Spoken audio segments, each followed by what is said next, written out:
வாழ்க வளமுடன். எல்லாருக்கும் வணக்கங்க நண்பர்களே. இந்த பதிவு கன்னிராசியில் பிறந்த ஆணாக இருந்தாலும் சரி பெண்ணாக இருந்தாலும் சரி, பொதுவாக கன்னிராசி நண்பர்களுக்கு 100% பயனுள்ள ஒரு பதிவாக இருக்க போகுதுங்க.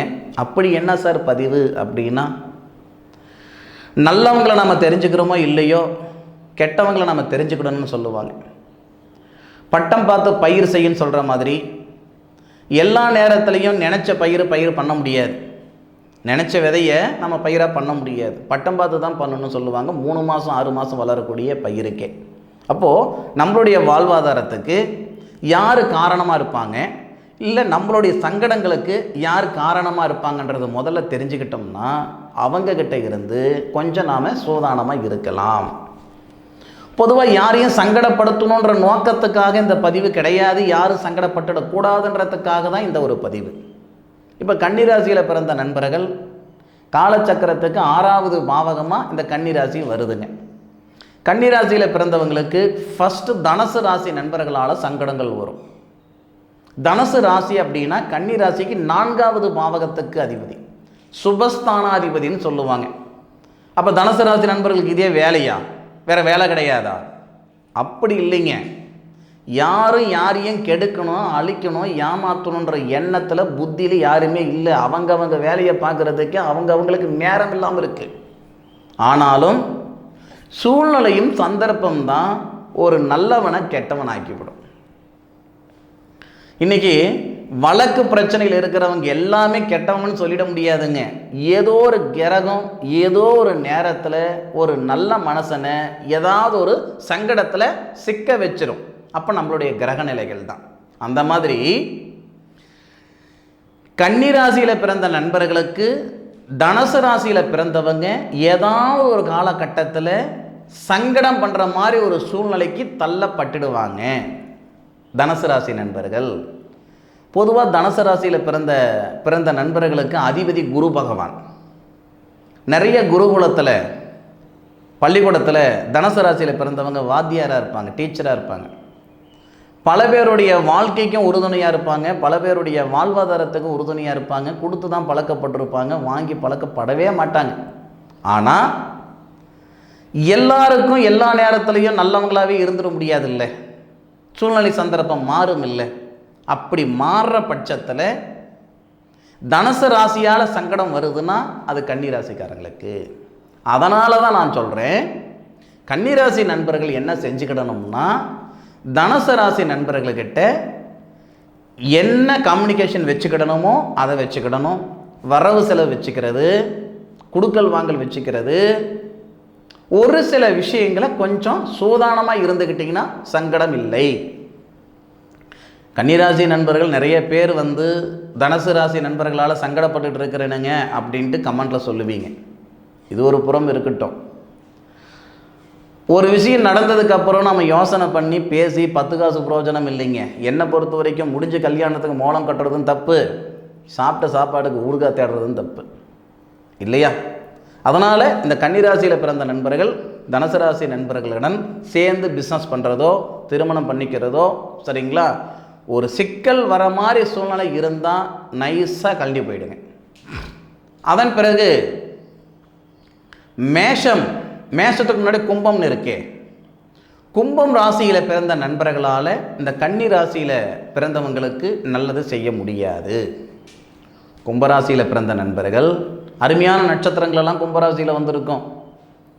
வசுக்கள் அப்படின்னு சொல்லக்கூடிய செவ்வாய், வசுக்கள் பிறந்த நட்சத்திரமான செவ்வாவுடைய நட்சத்திரம், ஐயா ராஜராஜ சோழன் ஐயா பிறந்த நட்சத்திரமான சதய நட்சத்திரம்,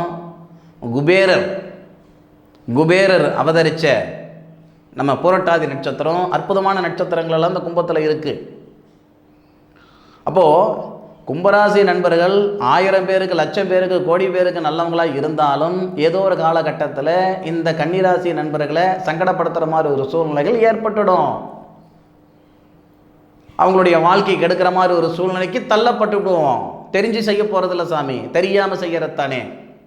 அப்போ கன்னிராசி நண்பர்கள் 100% கும்பராசியில் பிறந்த நண்பர்களை திருமணம் பண்ணுறதுன்றது கொஞ்சம் யோசனை பண்ணி பண்ணுங்க. சாமி சத்தியமாக சொல்கிறேன் பாருங்க, அந்த வாழ்க்கை நிம்மதியாக இருக்காது.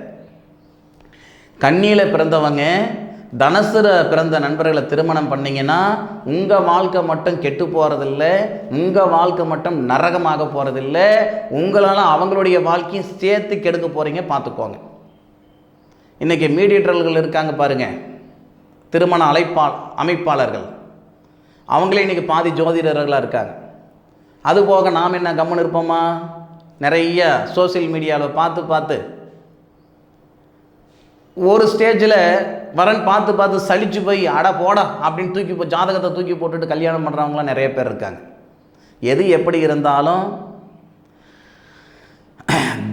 கன்னி ராசியில் பிறந்த நண்பர்களுக்கு கும்ப ராசி நண்பர்களை திருமணம் பண்ணால் 100% அது சங்கடங்கள் வரும், சிரமம் வரும், பிரச்சனைகள் வரும், பிரிவினைகள் வரும், வரவு செலவு வச்சுக்கிட்டாலும் சங்கடங்கள் வரும், வழக்கு பிரச்சனைகள் எல்லாம் ஏற்படும். பார்ட்னர்ஷிப் இருக்கக்கூடாது. முடிஞ்ச அளவுக்கு அந்த கும்பராசி நண்பர்களும் இவங்களை விட்டு கொஞ்சம் விலகி இருக்கிறது அவங்களுக்கும் நல்லது, அவங்களுடைய வாழ்க்கைக்கும் நல்லது, அவங்களுடைய வாழ்வாதாரத்துக்கும் நல்லது. அவங்க வேலையை பார்த்துக்கிட்டு அவங்க இருக்கட்டும், நம்ம வேலையை பார்த்துக்கிட்டு நாம் இருந்துக்கலாம். அதன் பிறகு இந்த கன்னி ராசியில் பிறந்த நண்பர்களுக்கு மேஷம், காலச்சக்கரத்தின் முதல் ராசி மேஷம், அற்புதமான ராசி.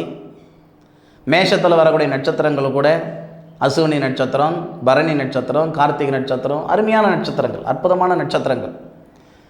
மனசறிஞ்சு யாரையும் கெடுக்கணும் அப்படின்ற எண்ணம் அந்த மேசராசியில் பிறந்தவங்களுக்கெல்லாம் சத்தியமாக வராது. தன்னுடைய சொத்து பத்து கூட தாரவாத்துட்டு வந்து தான் பழக்கம். ஆனால் ஏதோ ஒரு காரணத்தில் ஏதோ ஒரு சூழ்நிலையில் கன்னிராசியில் பிறந்தவங்களை சங்கடப்படுத்துகிற மாதிரி ஒரு சூழ்நிலைகள் ஏற்பட்டுடும். ஊசி இடம் கொடுக்காமல் நூல் உள்ளே போகாது. ஒரு பிரச்சனை வருதுன்னா அந்த பிரச்சனைக்கு ஏதோ ஒரு வகையில் நாம் ஒரு ஃபேஸ் கொடுத்துருப்போம். அதாவது யாரு கூட நம்ம இருந்தாலும் பெரிய பிரச்சனை சின்னதாக கூட ஆகிடும். ஆனால் கன்னிராசியில் பிறந்து மேஷ ராசிக்காரங்க கிட்ட ஒரு சின்ன விஷயமா இருந்தால் கூட அது ஊதி ஊதி ஊதி பெருசாகி போயிடும். பலவிதமான சங்கடங்கள் வந்திருக்கும். ஒரு சின்ன உதாரணத்துக்கு, ஒரு கணவன் மனைவி இருப்பாங்க, பெரிய பிரச்சனை நடந்திருக்கும், 2வது நாளே 2த்தையும் மறந்துக்கிட்டு 2 பேரும் ஒன்றா போவாங்க.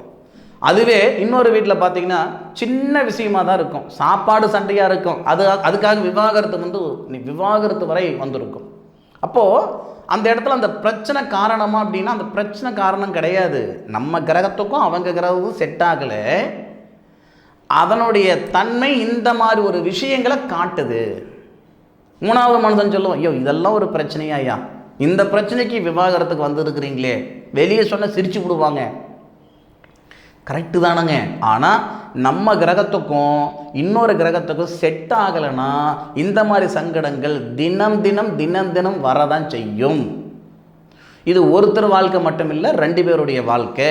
அப்போது கண்டிப்பாக கன்னிராசி நண்பர்களுக்கு மேஷ ராசியில் பிறந்தவங்க பாதகமாக தான் இருப்பாங்க, சங்கடமாக தான் இருப்பாங்களே தவிர சாதகமாக இருக்கிற மாதிரியோ சந்தோஷமாக இருக்கிற மாதிரியோ கிடையவே கிடையாது. நல்லா தெளிவாக தெரிஞ்சுக்கோங்க.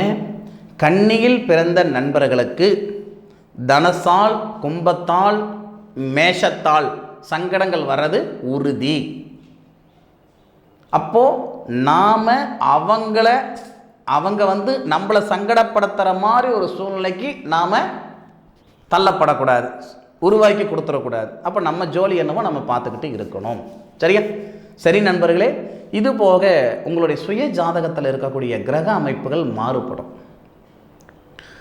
ஒரு ராசியில் பிறந்தவங்க எல்லாமே ஒரே மாதிரி இருக்கிறது இல்லை, ஒரே மாதிரி எண்ணம், சிந்தனை, செயல் இருக்கிறது இல்லை. ஒவ்வொருத்தருக்கும் ஒவ்வொரு விதமான ஒரு எண்ணம், சிந்தனை, செயல் இருக்க தான் செய்யுது.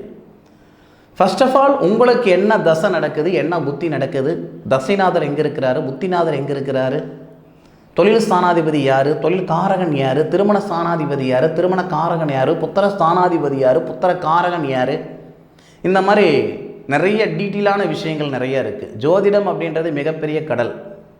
கட்டுறது கையளவு, கல்லாதது உலகளவுன்னு சொல்லுவாங்க. அது எல்லாத்துக்கும் அது பொருந்துதுனாலும் ஜோதிடத்துக்கு ரொம்ப அதிகமாகவே பொருந்தும். சரிங்களா? அதனால் முடிஞ்ச அளவுக்கு உங்களுடைய சுய ஜாதகத்தை பார்த்து ஒரு முடிவெடுங்க. நீங்கள் சுய ஜாதகம் பார்த்தாலும் பார்க்கலனாலும் இந்த ராசிக்காரங்க நமக்கு பாதகம்தான். சரியா? சாதகமாக இருக்கிறதுக்கு சான்ஸே கிடையாது, பார்த்துக்கிடுங்க. நிச்சயமாக கன்னிராசியில் பிறந்த நண்பர்களுக்கு இந்த பதிவு பயனுள்ள பதிவாக இருக்கும் நான் நம்புகிறேனுங்க. இது வரைக்கும் சங்கடப்பட்டிருக்கிறீங்க, இந்த ராசியால் சங்கடப்பட்டிருக்கிறீங்கன்னா கமெண்ட் சொல்லுங்கள். இல்லை உங்களுடைய மனசுக்குள்ளே இருக்கக்கூடிய தனிப்பட்ட கருத்துக்கள் இருக்குதுனாலும் இந்த கமெண்ட் பாக்ஸில் பதிவு பண்ணுங்கள். மீண்டும் அடுத்த ஒரு அற்புதமான தருணத்தில் உங்கள் அனைவரையும் சந்திக்கும் வரை உங்களிடமிருந்து விடைபெறுவது உங்கள் வீட்டு ஜோதிட நண்பனான மா காளிதாஸ் மணிகண்டன். திருச்சிற்றம்பலம். வாழ்க வையகம், வாழ்க வளமுடன்.